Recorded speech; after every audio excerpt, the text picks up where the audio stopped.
Assalamualaikum warahmatullahi wabarakatuh. Selamat datang ke segmen Kitab Mushkil Ustaz Jawab. Podcast yang membincangkan persoalan agama, kehidupan dan segala yang berkaitan dengan Islam. Saya Ismi Irfan, hos anda kali ini. Hari ini kita bertuah kerana bersama seorang tetamu istimewa, seorang yang tidak asing lagi bagi warga Tunas, Ustaz Haji Hasibullah bin Aslai. Yes. InsyaAllah kita akan kupas persoalan yang sering bermain di minda kita semua dengan bimbingan dan ilmu daripada Ustaz. Tanpa mengelakkan masa, jom kita berkenalan dengan Ustaz kita hari ini. Assalamualaikum Ustaz. Waalaikumsalam. Apa khabar Ustaz? Alhamdulillah, bikhair. Alhamdulillah. Ustaz boleh perkenalkan diri Ustaz? Awak dah kenalkan. Alah. Jadi saya kenalkan diri saya, nama diberi tadi Hasibullah bin Aslan, mempunyai 3 orang anak dan merupakan seorang isteri dan merupakan lepasan daripada Universiti Al-Bait dan Alhamdulillah baru selesai menamatkan master dalam Islamic Study pada tahun lepas dan sekarang saya berada berkhidmat di SMK Agama Matang mengajar tingkatan 6 subjek syariah. Okay, Alhamdulillah Ustaz. Jadi boleh kita mulakan soalan kita yang pertama. Sejauh mana kepentingan membaca dan memahami Al-Quran pada bulan Ramadan Ustaz? Oh, insya-Allah. Nahmaduhu wa nusalli wa nusallimu ala Rasulil Karim. Terima kasih saudara host anda yang handsome pada kali itu. Jadi terima kasih juga kepada Al-Falah TV kerana menjemput saya berada di sini. Jadi kita berbalik kepada soalan dalam bahasa Sarawaknya, kena pentingnya Al-Quran, kena kita mesti baca Al-Quran, kena kita mesti faham Al-Quran. Betul? Betul. Al-Quran seperti mana kita tahu dalam surah Al-Qadr, Allah SWT menyatakan inna anzalnahu fi lailatul qadr. Sesungguhnya Allah SWT telah turunkannya, yakni Al-Quran, pada malam Al-Qadr. Jadi bila malam Al-Qadar? Malam Al-Qadar adalah malam Ramadan, kan? Dan biasa kita sambut 17 Ramadan, kan?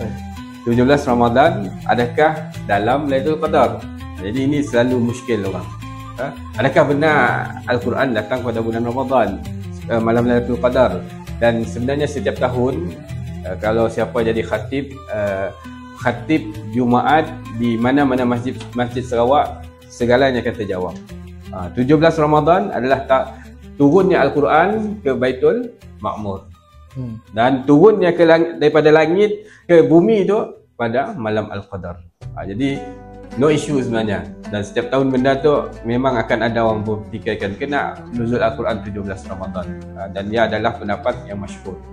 Jadi bila Al-Quran diturun pada harinya, pada bulannya, Allah Subhanahu Wa Taala telah menetapkan sesuatu, bukannya secara tiba-tiba. Tiba-tiba keluar awak, kan? Setiap benda ada hikmahnya. Setiap benda ada sebab dan musababnya. Jadi salah satu kenapa Al-Quran diturunkan kepada bulan Ramadan, kerana dalam Al-Quran dalam Ramadan Al-Quran mempunyai signifikan yang hebat. Bagaimana Nabi SAW ketika bulan Ramadan, Nabi akan bertalaki dengan Jibril AS setiap tahun tanpa ada miss, kan? Dan kalau kita lihat ulama-ulama apabila datangnya Ramadan, contohnya Imam Malik imam besar di Madinah, sekalinya beri ceramah, ratusan ribuan orang yang hadir. Tapi apabila datang bulan Ramadan, apa yang dilakukan oleh Imam Malik? Dia menangguhkan kuliahnya dan fokus kepada Ramadan. Bahkan imam mazhab kita, Imam Syafi'i rahmatullah alaih, dia telah membaca Al-Quran 60 kali khatam. Masya Allah. Logik akal dia tak masuk logik akal.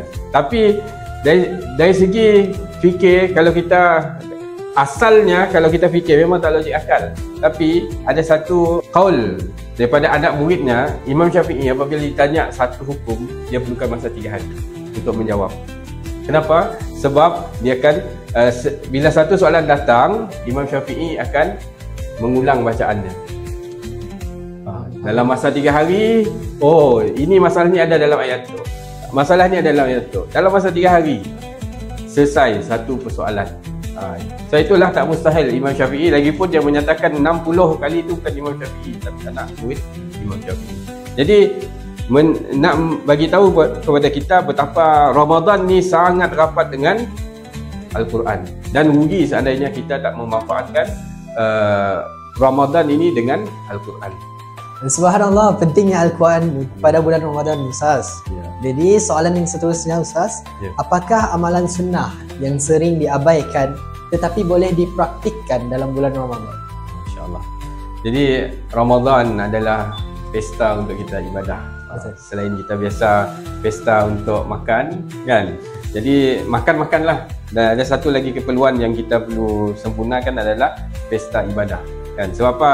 Ketika bulan Ramadan lah ramai orang beribadah. Jadi dalam banyak-banyak ibadah ada perkara yang mungkin kita jarang tahu. Jadi hari ini berkenaan dengan soalan ni, saya biasanya sediakan 4 T. 4 T bila yang selalu ditinggalkan oleh orang yang berpuasa. Jadi T yang pertama, tahajud. So apa tahajud? Dah bangun dah sahur, kan? Bila dah bangun dah sahur, biasanya tidur balik ataupun tunggu subuh tanpa ada solat tahajud. Padahal solat tahajud mempunyai kelebihan yang besar, kelebihan yang hebat, yang mana Allah SWT menyatakan dalam Al-Quran, siapa yang bertahajud, Allah SWT akan kurniakan kepadanya maqamah mahmudah. Apa maksud maqamah mahmudah? Tempat yang terbaik. Tempat yang terbaik tu maksudnya orang siap kacau kita. Satu tempat kita balik tempat, contoh tempat tu tak? Kita amal tahajud, kita siap amal tahajud. Tak, boleh jadi Allah kan hilangkan kita.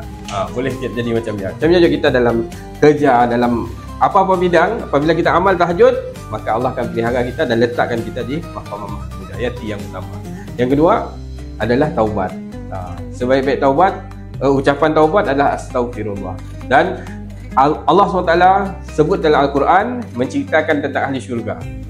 Sifat ahli syurga. Apa Allah SWT beritahu? Wabil asharihum yastaghfirun. Ketika waktu sahur, mereka beristighfar. Tanda ahli syurga adalah beristighfar waktu sahur. Bila waktu sahur? Sebelum daripada subuh. T yang ketiga adalah jangan kita tinggalkan tilawatul Quran. Tilawatul Quran penting. Bacaan sebelum subuh fadilatnya berbeza dengan bacaan selepas subuh. Apa kelebihannya? Siapa yang baca Al-Quran sebelum subuh, Allah SWT akan kurniakan di wajahnya cahaya. Yang mana cahaya ya, si dapat melawan cahaya putih-putih kan. Cahaya yang lain lah. Yang keempat adalah tangisan. Kan? Ini adalah sunnah Nabi untuk kita menangis.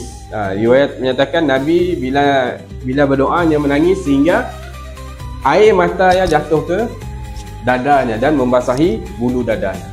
Tapi sekarang bukan air mata yang jatuh kan, air liur yang jatuh ke dada kan. Jadi itu perbezaan dan sunnah yang ataupun amalan yang kita jarang amalkan pada itu. Okey. Jadi sebenarnya ada banyak lagi yang ditinggalkan. Contohnya bagi perempuan kan, ada perempuan yang uzur, dia dapat pahala berpuasa sekiranya yang beri makan dengan kawan yang berpuasa. Jadi yang yang uzur, jangan kecewa si dapat puasa, cari kawan yang berpuasa, spon dia makan. Tanya mau makan apa, belikan. Mungkin ada rezeki. Ataupun paling kurang sebenarnya kita datang agak orang senyum. Ia pun satu sedekah. Dan jangan sekali-kali senyum depan tabung. Jalan tabung senyum, kena senyum sedekah. Itu bukan maksud sedekah. Sedekah sebenarnya kita senyum pada orang, bukannya senyum pada tabung. Okey. Jadi itu antaranya lah. Mudah-mudahan dapat manfaat perkara-perkara yang jarang kita amal dalam bulan puasa. Terima kasih atas jawapan Ustaz. InsyaAllah kita akan cuba bersama-sama amalkan amalan tersebut. Jadi di sini terdapat beberapa soalan yang telah diajukan daripada sahabat-sahabat saya. Yang pertama, kenapa Allah menciptakan neraka untuk hambanya? Akan tetapi Allah kan maha penyayang terhadap hamba-hambanya. Di soalan yang bagus, kenapa Allah SWT ciptakan neraka dan Allah maha penyayang. Jadi kita biasa baca Bismillahirrahmanirrahim dengan nama Allah yang Maha Pemurah lagi Maha Penyayang. Dan sebenarnya di situ pun ulama telah membezakan perbezaan antara Ar-Rahman Ar-Rahim, pemurahnya Allah dan sayangnya Allah SWT. Dan Ar-Rahman ini Allah SWT beri kepada seluruh manusia yang beriman kah, yang beriman kah, yang akan dapat makan, dapat menghirup udara segar. Tapi Ar-Rahim ini Allah SWT pilih kepada orang-orang yang tertentu, iaitu orang yang dekat dengan Allah SWT, orang yang beriman pada Allah Subhanahu Wa Taala. Jadi timbul persoalan, Allah Ar-Rahim kan, Allah Maha Penyayang, kenapa nak ciptakan neraka kan? Dan perkara ini pernah ditanya oleh zindik zaman Imam Malik. Ada 3 soalan. Salah satunya, kenapa Allah SWT cipta syurga dan neraka? Maka jawapannya ada 3 soalan, tapi jawapan Imam Malik satu. Apa dipulahnya? Ambilnya tembikar yang daripada tanah dan dipangkongnya kepala orang. Mau coba kan? Sifat. Jadi bila dipangkong orang ya, imam besar, Imam Malik imam yang besar, imam hebat, dia report kepada Khalifah Harun Ar-Rasyid, dan Khalifah Harun Ar-Rasyid pun terkejut, seorang imam kan mangkong kepala orang kan. Maka dipanggil Imam Malik, maka Imam Malik mudah jawapannya, itu adalah jawapan kepada 3 persoalannya. Dan salah satunya, kenapa Allah SWT cipta syurga dan neraka. Jadi jawapan Imam Malik, yang pertama soalannya tadi, kalau Allah ada, ni Allah kan. Yang ketiga, Allah SWT ciptakan syaitan daripada api, dan yang membakarnya pun api. Api campur api, marahlah. Dia dah sakit. Yang persoalannya. Jadi Imam Malik mudah satu jawapan kepada 3 persoalan tersebut. Yang pertama dia tanya, di mana Allah kan. Jadi jawapan, percaya sakit sih. Percaya. Macam ni bentuk sakit, kita dapat tahu bentuknya macam ni. Dan yang kedua tadi, soalan yang diajukan, kenapa Allah SWT ciptakan syurga dan neraka? Kenapa ciptakan syurga je? Sebab ni ada pilihan. Manusia tu ada pilihan. Si orang yang kena pangkong ni ada pilihan, diam aja ataupun yang report. Yang ni yang lebih bagus, yang report lah, yang dapat mempertahankan hak. Jadi macam ni juga Allah SWT ciptakan neraka untuk kita pilih. Benda yang baik akan menuju kepada syurga, benda yang tak baik akan menuju kepada neraka. Dan si adil lah orang yang buat jahat tapi masuk syurga. Itu menandakan keadilan Allah Subhanahu Wa Taala. Kasih sayang Allah adalah kepada hamba yang tertentu je. Macam kita ada satu analogi, dalam rumpan ayam ada seekor manuk yang sayang. Manuk yang sayangnya akan kah di tempat yang special. Diletaknya air lagi tempatnya, tempat makan di situ kan. Tapi manuk yang lain tadinya mereka makan dah abuk kan. Jadi macam nilah analoginya Allah SWT. Apabila Allah SWT yang rezeki depan mata, apa yang minta Allah beri depan saja. Sebab apa tadi? Kasihnya seorang pemilik ayam kepada ayamnya tadi. Macam ni Allah SWT bilanya sayang dengan kita, dia akan beri syurga dengan kita, mudahkan segala urusannya. Dan si bermakna Allah SWT akan menyenangkan hidup kita. Sebab apa? Nabi kekasih Allah, tapi ujian Nabi berat kan ini. Okay, syukran Ustaz atas jawapan Ustaz. Jadi soalan yang terakhir kita untuk episod kali ini, jika di dalam segala permintaan akan ditunaikan, boleh tak jika kita minta untuk menjadi Tuhan? Maksudnya bila kita berdoa, segala permintaan kita akan ditunaikan. Boleh tak kalau kita minta jadi Tuhan? Ya, betul. Kalau kita jadi Tuhan, siapa nak mengabulkan doa kita? Nak doa lah apa-apa, tapi ada doa yang diterima, ada doa yang tertolak. Jika di dalam permintaan kita diterima, jawapannya tak semua permintaan kita diterima. Allah SWT terima doa ya, ni ada beberapa keadaan. Satu, memang kita perlu. Allah SWT tahu yang terbaik untuk kita, masa terbaik dan keadaan terbaik untuk kita. Mintalah apa saja. Doa ini tanpa batasan, dan doa adalah silahul mukmin, senjata bagi orang beriman. Dan doa inilah yang boleh mengubah pada Allah SWT. Maksud doa boleh mengubah, qada dah ditentukan, mati, kita semua akan mati. Tapi tarikh kita mati boleh dianjak, dikurang, boleh dengan doa. Ya, power of doa kan. Mungkin kita ditakdirkan mati esok hari, doa minta panjangkan umur, Allah panjangkan umur. Tapi mati tak boleh. Itu adalah qada, qadarnya boleh berubah. Jadi doa tu, ni ada doa diterima, ada doa ditolak. Doa diterima adalah doa yang bagus. Dan doa yang menjadi Tuhan, seolah-olah menjadi Tuhan, ada Tuhan yang kedua lagi, ada Tuhan ketiga, siap habis. Macam telur dengan ayam.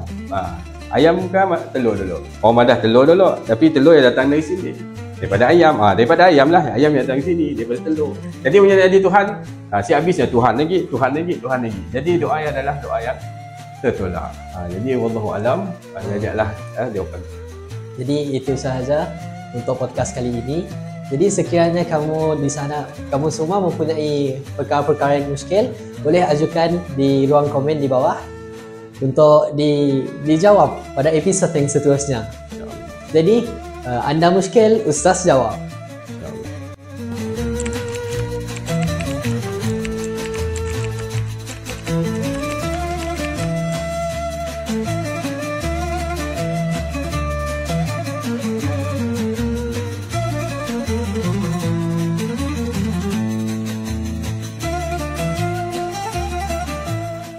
Bismillahirrahmanirrahim. Buat semua pendengar, ibu lupa jom follow and like Falah TV PSS SMK Agama Tun Ahmad Zaidi. Al-Itqan fil amal, we share to inspire. Terima kasih Tunas.